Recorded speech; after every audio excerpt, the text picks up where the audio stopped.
Welcome back to Tamil stock market. நான் உங்கள் Shikha. Currently Appar சர்க்கியூட்டில் போயிட்டு இருக்கக்கூடிய ஒரு நார்மல் பென்னி ஸ்டாக்கை பற்றி தான் இந்த வீடியோவில் பார்க்க போகிறோம். ஜென்ரலாகவே நம்ம மைண்டில் பென்னி ஸ்டாக்னா ஒரு வித நெகட்டிவான தாட் தான் வரும். இது நார்மலாக ஒரு ட்ரேடர் ஆர் இன்வெஸ்டருக்கு இருக்கக்கூடிய ஒரு மைண்ட் செட்டு தான்.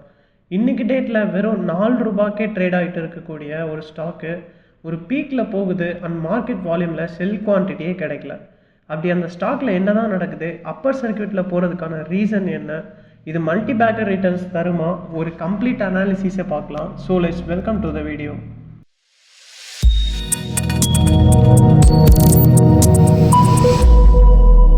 இன்டெக்ரா எசென்ஷியா லிமிடெட்ன்ற கம்பெனி ஸ்டாக்கை தான் பார்க்க போகிறோம். கம்பெனியோட பிஸ்னஸ் மாடல் பார்த்தீங்கன்னா ஆக்ரோ ப்ராடக்ட்ஸ், டெக்ஸ்டைல், இன்ஃப்ராஸ்ட்ரக்சர், எனர்ஜின்னு மல்டிபிள் லெவலில் பண்ணிட்டு இருக்காங்க.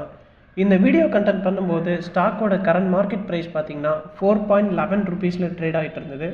52 வீக்ஸோட ஹை ₹7.7 52 வீக்ஸ் லோ ₹2.65 இருக்குது. புக் வேல்யூ பெர் ஷேர் பார்த்தீங்கன்னா ₹1.56 ஃபேஸ் வேல்யூ 1 இருக்குது. ப்ரைஸ் ரேஞ்ச் ஒன் டேயில் 4.85% இன்க்ரீஸ் ஆகிருக்கு. இவ்வளோ கம்மி ப்ரைஸில் இருக்க ஒரு ஸ்டாக் சடனாக இப்படி வேல்யூ இன்க்ரீஸ் ஆகிட்டு போகுதுன்னா அதுக்கு ஒரு ரீசன் இருக்குது.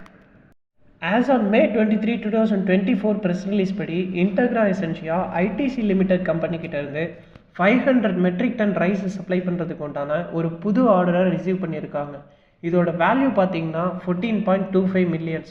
பட் ஸ்டாக்கோட பீக்கப்க்கு ரீசன் சர்வேஷர் ஃபுட்டுன்ற கம்பெனிலேருந்து கிடைச்ச 310 மில்லியனுக்கான ஆர்டர் தான். இன்டெக்ரா எசென்ஷியாவுக்கும் சர்வேஸ்வர் ஃபுட்ஸுக்கும் ஒரு சின்ன ரிலேட்டிவிட்டி இருக்குது. அது என்னென்னா, சர்வேஸ்வர் ஃபுட்ஸில் இன்டெக்ரா எசென்ஷியா 2% ஆஃப் ஷேர்ஸை வச்சுருக்காங்க. இப்போ புரியும் நினைக்கிறேன் எப்படி இன்டெக்ராவுக்கு இவ்வளோ ஆர்டர் கிடச்சதுன்னு. இது மட்டும் இல்லாமல் ப்ரூட்டஸ் பெவரேஜஸ்னு ஒரு கம்பெனியில் 25.26% ஸ்டாக்கை வச்சுருந்தாங்க. அதை இப்போ 51% இன்க்ரீஸ் பண்ணுறாங்க. ஸோ ஆல்மோஸ்ட் இன்டெக்ராவோட சப்சைடரி கம்பெனியாக தான் இந்த ப்ரூட்டஸ் பெவரேஜஸ்ன்றது மாறப்போகுது. நெக்ஸ்ட் பாயிண்ட் பார்த்தீங்கன்னா, இந்த கம்பெனி ரைட் இஷ்யூ அனௌன்ஸ் பண்ணியிருக்காங்க. June 11, 2024 issue opening date, June 25 issue closing, June 29 allotment கிடச்சிரும். அண்ட் July 2, 2024 ஷேர்ஸ் எல்லாமே நம்மளோட டிமேட்டில் கிரெடிட் ஆகிடும். ஆர் ஷேர்ஸ் கிடைக்காதவங்களுக்கு ரீஃபண்டும் கிடச்சிரும்.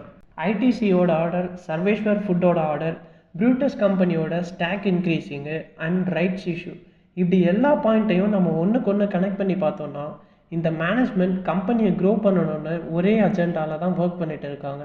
இதனால தான் ஸ்டாக் அப்பர் சர்க்கியூட்டில் போயிட்டு இருக்குது. கம்பெனியோட ஃபினான்ஷியல்ஸ்லாம் ஒரு கிளான்ஸ் பார்த்துடலாம்.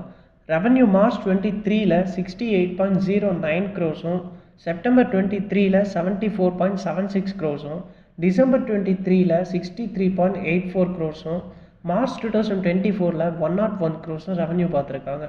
அப்படியே ப்ராஃபிட்டை பார்த்தோன்னா September 23 7.59 crores, December 23 0.71 crores, March 2024 5.92 crores இருக்குது. December 23 கம்பேரிசனையும் March 24 கம்பேரிசனையும் பார்த்தீங்கன்னா அதில் 1 crore கூட வரல, 71 lakhs தான் இருந்திருக்கு. 2022 கம்பெனியோட நெட்ஒர்த்து -29.11 crores இருந்துச்சு. பட் 2023 75.41 crores இருக்குது. அசுர வேகத்தில் கம்பெனி வளர்ந்துருக்காங்க. ஷேர் ஹோல்டிங் பேட்டர்ன்ஸ்லாம் பார்த்தோன்னா March 2024 குவார்ட்டர் வரைக்கும் ப்ரொமோட்டர்ஸோட ஹோல்டிங்ஸ் 20.81%, ரீட்டைல் 77.98%, டிஐஎஸ் 1.08%, எஃப்ஐஎஸ் 0.13% வச்சுருக்காங்க. டிஐஎஸ் 1.08% ஹோல்ட் பண்ணுறாங்கன்னு பார்த்தோம்ல, அந்த இன்வெஸ்ட்மெண்ட் கம்பெனி எல்ஐசி தான். எல்ஐசி ஒரு கம்பெனியில் ஸ்டாக்கை ஹோல்டு பண்ணுறாங்கன்னா it might be a good company. So பார்க்கலாம். கம்பெனியோட கரண்ட் மார்க்கெட் கேபிட்டல் 439 crores இருக்குது. ஸ்டாக்கோட பிஇ 28.7, செக்டார் பிஇ 50.93 இருக்குது.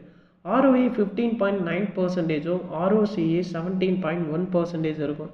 52 வீக்ஸ் அண்ட் 52 வீக்ஸ் லோ பார்த்தீங்கன்னா நான் ஆல்ரெடி சொல்லிட்டேன். அண்ட் கம்பெனியோட கரண்ட் மார்க்கெட் ப்ரைஸையும் சொல்லிட்டேன். அண்ட் நெக்ஸ்ட் விஷயம், இந்த கம்பெனி இந்த அளவுக்கு க்ரோத் கொடுக்குறாங்க அப்படின்னா கண்டிப்பாக இவங்களோட மேனேஜ்மெண்ட்டில் ஸ்ட்ராங்கான ஒரு பர்சன் யாராவது இருக்கணும். கரெக்டாக இன்டெக்ராவோட மேனேஜ்மெண்ட் டீமை பற்றி பார்க்கலாம்.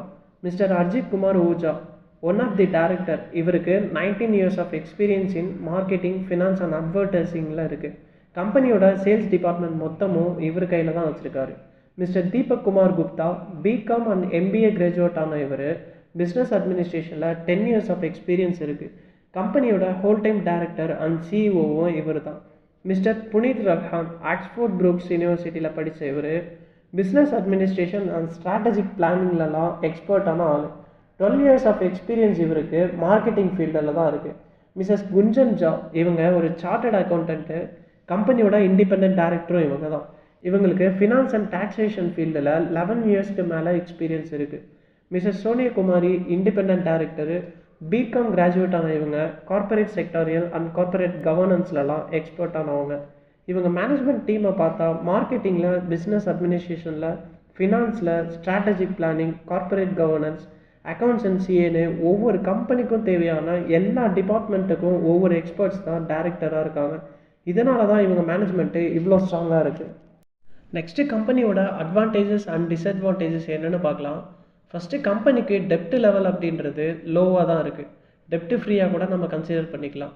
ஃபினான்ஷியல் ஸ்டேட்மெண்ட்ஸ் படி net profit margin year of இயரும் குவார்ட்டர் ஆஃப் குவார்ட்டரும் இன்க்ரீஸ் ஆகிட்டே தான் வந்துட்டுருக்கு. லாஸ்ட்டு 2 இயர்ஸாக கம்பேர் பண்ணும்போது ROEயில் நல்ல இம்ப்ரூவ்மெண்ட் இருக்குது. ப்ரொமோட்டர்ஸு ஸ்டாக்கை ப்ளெஸ் பண்ணது எல்லாமே ஜீரோவாக இருக்குது. ஸோ ப்ளெட்ஜிங் அப்படின்றது இதில் எதுவுமே இல்லை. இன்டெக்ரா எசென்ஷியா ஸ்டாக்கில் இவ்வளோ தான் அட்வான்டேஜஸ் இருக்கிறதா நான் பார்க்குறேன். இந்த ஸ்டாக்கோட டிஸ்அட்வான்டேஜஸ்லாம் என்னென்னா, ஸ்டாக்கோட PE 28.7ன்றது ரொம்ப ஹையாக இருக்குது. லாஸ்ட்டு 3 இயர்ஸை கம்பேர் பண்ணும்போது ROCE 4.63% கம்மியாக இருக்குது. கம்பெனியோட டெப்டர்ஸ் அவுட்ஸ்டாண்டிங் டேஸ் 36லேருந்து 51 டேஸாக இன்க்ரீஸ் ஆகிருக்கு. இந்த விஷயங்களெல்லாம் தாண்டி வேறு எதுவும் அட்வான்டேஜ் ஆர் டிஸ்அட்வான்டேஜ் இருந்துச்சுன்னா கண்டிப்பாக கமெண்ட் செக்ஷனில் சொல்லுங்கள். நெக்ஸ்ட்டு நம்ம டீட்டெயில்ஸ்லாம் பார்க்குற முன்னாடி ஒரு சின்ன ரெக்வெஸ்ட் என்னென்னா, வியூவர்ஸ் ஆனால் உங்களுக்கு சிம்பிளிஃபைடாக ஒரு அனாலிசிஸை ஈஸியாக கொடுக்கணுன்னு தான் எஃபர்ட் போட்டு கண்டென்ட்டை மேக் பண்ணுறோம். அந்த எஃபர்ட்டை வேல்யூ பண்ணணும்னு நினச்சிங்கன்னா லைக் பண்ணிடுங்க. சப்ஸ்கிரைப் பண்ணாமல் இருந்தீங்கன்னா சப்ஸ்கிரைப் பண்ணிக்கோங்க. இந்த ஸ்டாக்கில் இன்னொரு முக்கியமான அப்டேட் இருக்குது. இவங்களோட பிஸ்னஸ் மாடல் மல்டிபிள் செக்டாரில் இருக்குது. அக்ரோ இண்டஸ்ட்ரீஸ்லேயும் பிஸ்னஸ் பண்ணுறாங்க, கார்மெண்ட்ஸ்லேயும் பண்ணுறாங்க.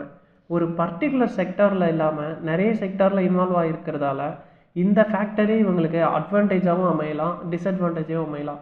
இதை நான் எப்படி சொல்கிறேன்னா, ஃபார் எக்ஸாம்பிள் இவங்களோட இன்ஃப்ராஸ்ட்ரக்சர் பிஸ்னஸ் ரொம்ப லோவாக இருந்து அக்ரோ ப்ராடக்டில் நல்ல க்ரோத் இருந்தால் கம்பெனியும் க்ரோ ஆகும். பட் கார்மெண்ட் இண்டஸ்ட்ரீஸில் ஏதோ ஒரு கரெக்ஷன் வரும்போது கம்பெனியோட கார்மெண்ட் பிஸ்னஸ் ரொம்ப கீழே போகும். இது கம்பெனியோட க்ரோத்தை அஃபெக்ட் பண்ணும். நான் சொன்ன விஷயம் புரிஞ்சிருக்குன்னு நினைக்கிறேன். ஸோ நம்ம இந்த வீடியோவில் இன்டெக்ரா எசென்ஷியாவோட business model, market status, financials, management team, advantage and டிஸ்அட்வான்டேஜஸ்லாம் என்ன இருக்குது அப்படின்றத பார்த்தோம். நான் கொடுத்த இந்த எல்லா டீட்டெயில்ஸுமே உங்களுக்கு சஃபிஷியண்ட்டாக இருந்திருக்குன்னு நினைக்கிறேன். உங்களுக்கு எதுவும் டவுட்ஸ் இருந்துச்சுன்னா கண்டிப்பாக கமெண்ட் செக்ஷனில் கேளுங்க, நானும் சொல்கிறேன்.